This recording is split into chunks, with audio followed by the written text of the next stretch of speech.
Good morning student. आज हम सब पढ़ेंगे इस क्लास में अव्यय प्रकरण। तो अव्यय क्या होता है? तो सबसे पहले इसका परिभाषा हम लोग जानेंगे। तो जिन शब्दों में लिंग, विभक्ति और वचन के कारण कोई परिवर्तन नहीं होता है और सदा एक ही रूप में प्रयुक्त होते हैं, उन्हें अव्यय कहते हैं। जैसे उच्चय, निश्चय, अपि, तथा, संप्रति, कदा, यदा आदि। तो आपने देखा कि अव्यय क्या है। तो अव्यय वे शब्द हैं जो किसी भी लिंग अर्थात स्त्रीलिंग, पुल्लिंग, नपुंसकलिंग, किसी भी विभक्ति प्रथमा, द्वितीया, तृतीया, चतुर्थी, पंचमी, षष्ठी, सप्तमी संबोधन या किसी भी वचन, एक वचनम, द्विवचनम, बहुवचनम, कहीं भी उनका रूप चेंज नहीं होता, कोई परिवर्तन नहीं होता है, वो सदा एक समान ही प्रयुक्त होते हैं, उन्हें ही अव्यय कहते हैं। जैसे में आपने देखा उच्चय, उच्चय का मतलब होता है जोर से, निश्चय नीचे, अपि का अर्थ होता है भी, तथा का मतलब होता है वैसे, संप्रति इस समय, कदा कब, यदा जब आदि।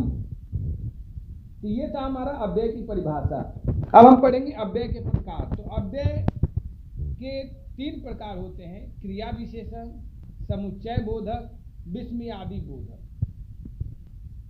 अव्यय के 3 प्रकार हैं: क्रिया विशेषण, समुच्चय बोधक, विस्मयादि बोधक। तो सबसे पहले हम लोग क्रिया विशेषण पढ़ेंगे। तो क्रिया की विशेषता बताने वाले अव्यय शब्द कहीं समय या काल के बोधक होते हैं तो कहीं स्थान के बोधक होते हैं। अर्थात कहने का तात्पर्य है कि क्रिया विशेषण यानी जिन शब्दों से किसी क्रिया की विशेषता बताई जाती है और वे अव्यय होते हैं तो उसे क्रिया विशेषण शब्द अव्यय कहते हैं। ये कहीं कहीं समय का बोध कराता है तो कहीं कहीं स्थान का बोध कराता है।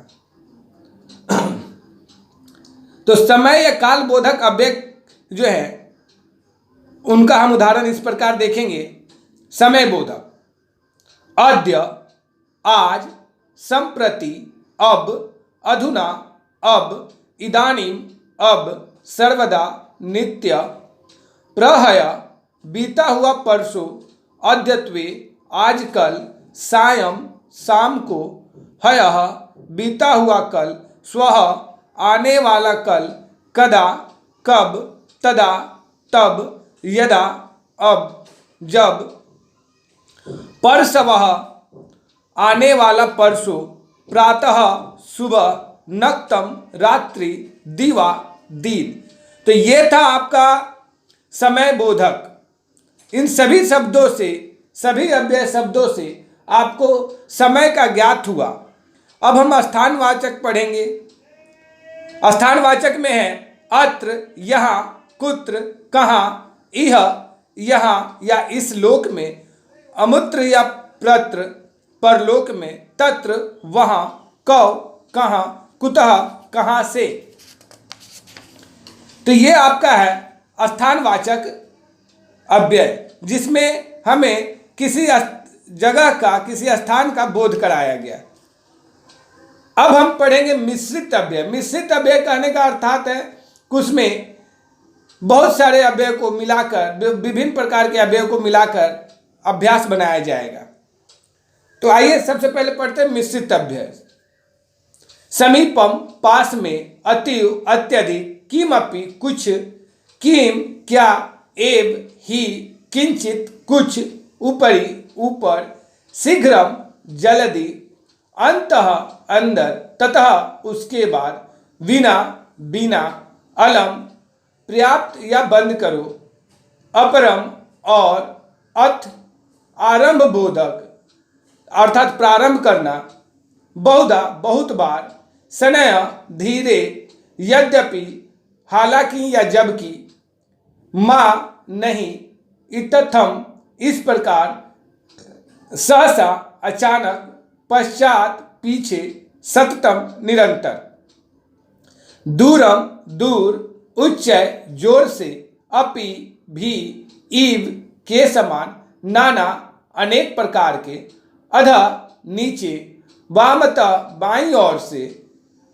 नीचे नीचे, बहिः बाहर, इतः यहाँ से, इति समाप्ति सूचक अर्थात समाप्त होना, तुष्णिम चुपचाप, अतः इसलिए, न नहीं, बारंबारम बार बार, प्रायः अक्सर, तथापि तब भी, पुनः फिर।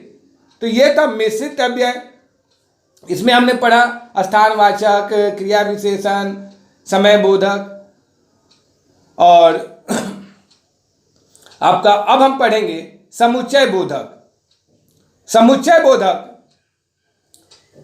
वाक्य या वाक्यांशों को जोड़ने वाले अव्यय को योजक या समुच्चय बोधक कहलाते हैं। जैसे कि दो शब्दों का संबंध आपस में जोड़ना या दो वाक्यों का संबंध आपस में जोड़ने वाले जो शब्द होते हैं उसे समुच्चय बोधक अव्यय कहते हैं। जैसे च और, यदि, अगर, वा या अथवा, किंतु, लेकिन, तरहि, तो, चेत, अगर, अथवा, या, यत, की, तू, तो, ही, अवश्य ही, परंतु, लेकिन, नोचेत, नहीं तो इन सारे अव्यय से हम किसी दो शब्दों को या दो वाक्यों को संबंध आपस में जब जोड़ते हैं तब इन सभी अव्ययों का प्रयोग किया जाता है। अब हम अंतिम पढ़ेंगे अव्यय जिसका नाम है विस्मयादि बोधक।